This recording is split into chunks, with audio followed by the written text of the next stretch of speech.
በዚህ ቪዲዮ ላይ የዘር ማንዘር እርግማን በህይወታችሁ ላይ እንዳለ የሚያሳዩ 3 ህልሞችን ይዤላችሁ መጥቻለሁ። እነዚህ 3 ህልሞች ምን እንደሆኑ ነግራችኋለሁ። ስለዚህ መጽሐፍ ቅዱሳችሁንና ማስታወሻ ደፍተራችሁን መያዛችሁን አትርሱ። ይህ ቪዲዮ ብዙዎች ጋር መድረስ ካለበት የእናንተ ላይክ ማድረግ አስፈላጊ ስለሆነ ሼር እንኳን ባታረጉ ላይክ አድርጋችሁ እንድትጀምሩ አሳስባችኋለሁ። እዚህ ዩቲዩብ ቤተሰብ ያልሆናችሁ ሰዎች ሰብስክራይብ የሚለው ምልክት መንካታችሁን አትርሱ። ለማታውቁኝ እኔ አገልጋይ ፊልሞን እባላለሁ። ቀጥታ ወደ ትምህርቱ እንሄዳለን።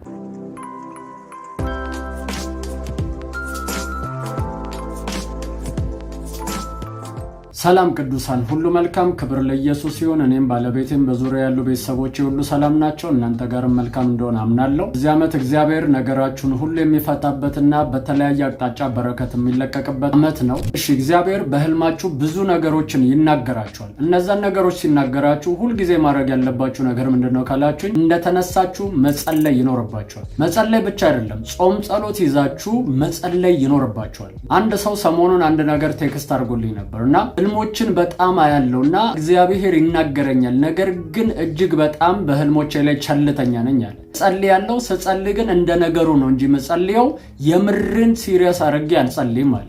ስለዚህ በህይወቴ ላይ ነገሮቹ ሲፈጸሙ ያለው ብሎ ነገረኝ። እንደዚህ ከመቆጨታችን በፊት ህልም አይተን ስንነቃ እጅግ በጣም አምርረን መጸለይ ያለብን፣ መቃወም ያለብንን ነገር መቃወም ይኖርብናል። በረከትን ደግሞ የእግዚአብሔርን ፕሮግራም የሚያሳይ ነገር ከሆነ ደግሞ ለዛ ነገር መዘጋጀትና መንገዶችን ማስተካከል ይኖርብናል ማለት ነው። እሺ፣ በህይወታችሁ ላይ የዘር ማንዘር እርግማን እንዳለ የሚያሳዩ ህልሞች አሉ። እነዚህን 3 ህልሞች ካያችሁ በህይወታችሁ ላይ የዘር ማንዘር እርግማን አለ። ከህልሙ ከነቃችሁ በኋላ ልትቃወሙና በጾም ጸሎት ልታፈርሱት ያስፈልጋችኋል። የዘር ማንዘር እርግማን በህይወታችሁ ላይ እንዳለ የሚያሳየው የመጀመሪያው ህልም ምንድነው ካላችሁኝ፣ ቤተሰቦቻችሁ፣ አባታችሁ፣ እናታችሁ፣ አያቶቻችሁ ሲያባሯችሁ ካያችሁ ይሄ የዘር ማንዘርን እርግማን ያመለክታል። በእነሱ ዘር ላይ የነበረ መጥፎ ስፒሪት አምልኮም ሊሆን ይችላል። ያ ነገር የእናንተን ህይወት ለማሰር እናንተን ለማስቆም እየጣረ ያለ መንፈስ አለ። ስለዚህ ይህንን መንፈስ አጥብቃችሁ ልትቃወሙና ልትረግሙት ያስፈልጋችኋል ማለት ነው። ከዚህ በፊት ደግሞ የዘር ማንዘርን እርግማን እንዴት ማፍረስ እንችላለን የሚል በተከታታይ 3 ትምህርቶችን አስተምሬያለሁ። እነዛ ትምህርቶች ብዙዎቻችሁ ተባርካችሁበት እየጠየቃችሁኝና ፕሬይ ያደረግን። ስለዚህ እሱን ቪዲዮ እዚህ ጋር ከላይ አመጣላችኋለሁ ወይም ደግሞ መጨረሻ ላይ አስቀምጥላችኋለሁ፣ ማየታችሁን እንዳትረሱ። እሱ ቪዲዮ ላይ በደንብ አብራርቼ እንዴት መስበር እንዳለብን አስተምሬያለሁ። ያንን ነገር በህይወታችሁ ላይ ከተገበራችሁ ከማንኛውም ጨለማ ትላቀቃላችሁ ማለት ነው። ሁለተኛው ደግሞ በህይወታችሁ ላይ ዘር ማንዘር እርግማን እንዳለ የሚያመለክተው ህልም ምንድነው ካላችሁኝ፣ ከቤተሰቦቻችሁ ጋር ስትደባደቡ ስትጣሉ ካያችሁ ይህ የዘር ማንዘር እርግማንን ያመለክታል። ለምን ካላችሁኝ፣ ቤተሰቦቻችሁ ጋር እኮ ፍቅር ልትሆኑ ትችላላችሁ፣ እጅግ በጣም የምትዋደዱ ሰዎች ናችሁ። ነገር ግን ከቤተሰባችሁ ጋር እጅግ በጣም ስትጣሉና ስትደባደቡ ታያላችሁ። ይህ ነገር ምንድነው ካላችሁኝ፣ በእነሱ ዘር ላይ ያለን መንፈስ ነው ፋይት እያደረጋችሁ እየተጣላችሁ ያላችሁት። እሱም እናንተን አታክ ለማድረግ እየጣረ ነው። እናንተ ደግሞ ያንን ነገር ለመከላከል ጥረት እያደረጋችሁ በዚህ መካከል ስትሸነፉ ልታዩ ትችላላችሁ፣ ደግሞም ስታሸንፉ ልታዩ ትችላላችሁ። ስለዚህ በዚህ ሰዓት ስትሸነፉ ካያችሁ አጥብቃችሁ መጸለይ ይኖርባችኋል። በእግዚአብሔር ፊት ተንበርከካችሁ ይህንን ጨለማ ከህይወታችሁ ላይ ልታስወግዱ ያስፈልጋል። ስታሸንፉ ደግሞ ካያችሁ ይሄ ጨለማ ከህይወታችሁ ላይ ተገፏል፣ እግዚአብሔር በህይወታችሁ ላይ በረከትንና መለቀቅን ሊያደርግ እንደሆነ የሚያመለክት ህልም ነው ማለት ነው። አዎ፣ በአዲስ ኪዳን ላይ ከህግ እርግማን ነፃ ወጥተናል። ነገር ግን ስጋችን ላይ በዘሮቻችን ላይ ያለ ነገር እንዳለ ደግሞ ልታውቁ ያስፈልጋችኋል። ለዛም ነው በሽታ የሚባለው ነገር ዛሬም ሰዎችን ይይዛል፣ አጋንንት የሚባለው ነገር ዛሬም ሰዎችን ይይዛል። ነገር ግን በክርስቶስ ኢየሱስ የተከፈለልንን ዋጋ ደግሞ በህይወታችን ላይ ልንተገብረውና ነፃ ልንወጣ ያስፈልገናል። ከርግማንም በዛው መልክ ኢየሱስ ክርስቶስ በከፈለው ዋጋ ነፃ ልንወጣ እንችላለን። ስለዚህ እግዚአብሔር በእኛ ላይ ያላስቀመጠው የማይፈለጉ የአጋንንት እስራቶች ሁሉ ከኛ ላይ ተራግፈው መሄድ አለባቸው ማለት ነው። ምክንያቱም ክርስቶስ ዋጋ የከፈለው በእርግማን ውስጥ ተይዘን እንድንኖር ስላልሆነ እኛ አሁን በክርስቶስ ዘር ውስጥ ስለገባን በስጋ ያሉ ዘሮቻችን ላይ የሚሰራው ጨለማ በእኛ ህይወት ላይ መስራት የለበትም። ስለዚህ ማንኛውም ክርስቲያን በእርግማን ስር ሊኖር አይገባውም። መፈታት አለበት፣ ነፃ መውጣት አለበት። ይህም የሆነው ደግሞ በክርስቶስ ኢየሱስ ኃይልና ስልጣን። ሶስተኛው በህይወታችሁ ላይ የዘር ማንዘር እርግማን እንዳለ የሚያመለክተው ህልም ምንድነው ካላችሁኝ፣ የቤተሰቦቻችሁ ቤት ወይም የአያቶቻችሁ ቤት ላይ እባብ ካያችሁ ይሄ የዘር ማንዘር እርግማን እንዳለ የሚያመለክት ነው ማለት ነው። አንዲት ሴት ህልም አየሁ ብላ ነግራኝ ነበር ከዚህ በፊት እና ዘንዶ ነው የማየው። ያየሁት ደግሞ ያደኩበት ቤት የአያቶቼ ቤት ላይ ዘንዶ ሲንቀሳቀስ በግድግዳ ውስጥ አየሁ አለች። ነገር ግን ያ ዘንዶ ደግሞ እኔን ለመንካት ሲሞክር የኢየሱስን ስም እየጠራው ስቃወመውና ከዛ በኋላ ሳይነካኝ አየሁ አለች። ይሄ በዘሯ ላይ ያለ ስፒሪት እንደሆነ የጌታ መንፈስ አስረዳኝ ማለት ነው። እባብና ዘንዶ በቤተሰቦቻችሁ ቤት ውስጥ ካያችሁ እርግማንን ያመለክታል። ለምን ካላችሁ መጽሐፍ ቅዱስ ሲናገር እንደዚህ ይላል፣ ጠማማውን እባብ ሌዋታንን ለማንቀሳቀስ የተዘጋጁ የቀኑ ረጋሚዎች ቀኑን ይርገሙት ይላል። ስለዚህ እርግማን ሌዋታንን እባቡን ያንቀሳቅሰዋል ማለት ነው። እርግማን ከእባብ ጋር የተገናኘ ነገር አለው። አንዳንድ ሰዎች እንደዚህ አይነት ህልም ካዩ በኋላ በህይወታቸው ላይ ነገሮች ሁሉ ይጨነገፉባቸዋል።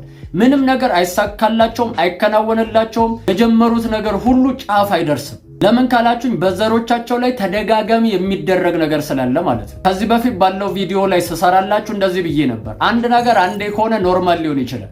ሁለቴ ሶስቴ ግን ሲሆን መንፈሳዊ እንደሆነ ልታስተውሉ ያስፈልጋችኋል። ስለዚህ እናንተ ዘር ላይ አንድ ሰው ሳያገባ ቢቀር ኖርማል ሊሆን ይችላል። ነገር ግን 2 ሰው 3 ሰው ሳያገባ ከቀረበ ቤተሰባችሁ ላይ ይህ ምንም ሊሆን አይችልም። መንፈሳዊ ጉዳይ ነው። እስራት እርግማን ነው ማለት ነው። አንዳንድ ዘር ላይ ደግሞ ራሳቸውን በማጥፋት ሰዎች ይሞታሉ። ምንድነው ካላችሁ እርግማን ነው። አንዳንድ ሰዎች ደግሞ ተመሳሳይ የህይወት ፓተርን ነው የሚያሳልፉት። አባታቸው 2 ካገባ እነሱ 2 ያገባሉ፣ 3 ያገባሉ። እኔ ማቃቸው ሰዎች አሉ። ሁሉም ከእናትየው ጀምሮ ልጆቿ ሁሉም የፈቱ ናቸው። ይሄ ኖርማል ሊሆን አይችልም።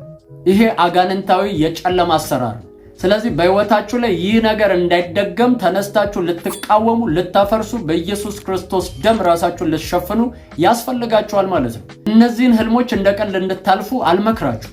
ሲሪየስ ሁኑ፣ ተቃወሙ፣ ጸልዩ። እግዚአብሔር ህይወታችሁን እንዲፈታ፣ ነገሮቻችሁ እንዲለቀቁና ነፃ እንድትወጡ ማድረግ ያለባችሁን ነገሮች እንደ መጽሐፍ ቅዱስ እንድታረጉ አሳስባችኋለሁ።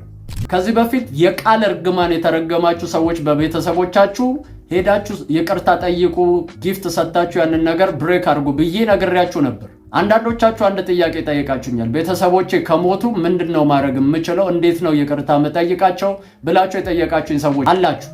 ይሄንን ነገር በሌላ ክፍል አስተምራችኋለሁ። ቪዲዮን እስከ መጨረሻው ይዩት። ምክንያቱም የዘር ማንዘርን መርገም እንዴት እንደምንሰብር ቪዲዮ መጨረሻ ላይ ስላለ እሱን ስክሪኑን እየነካችሁ ታዩታላችሁ። አንዱ ደግሞ ከእርግማን ነፃ የሚያወጣችሁ ምንድነው? በጌታ ካልሆናችሁ ጌታን መቀበል ይኖርባችኋል። ስለዚህ ጌታን መቀበል የምትፈልጉ ሰዎች ይህንን ጸሎት ከኔ ጋር ከጸለያችሁ በኋላ መጨረሻ ላይ በሚቀመጠው ስልክ ቁጥር ጌታን ተቀብያለሁ መማር ፈልጋለሁ እያላችሁ ሜሴጅ ትጽፉልኛላችሁ። እኔ የምለውን በማለት ኢየሱስን ወደ ህይወታችሁ ጋብዙት። እግዚአብሔር አምላክ ሆይ ዛሬ ወደ አንተ ስለጠራኝ አመሰግናለሁ። እግዚአብሔር ሆይ እኔ ኃጢአተኛ ነኝ። ኃጢአቴን ይቅር በለኝ፣ መተላለፌን ደምስስልኝ። ክቡር በሆነው በልጅ በኢየሱስ ክርስቶስ ደም ከኃጢአቴ ሁሉ አንጻኝ። እግዚአብሔር ሆይ ዓለምን፣ ሰይጣንን፣ ስራውን ክጄአለሁ።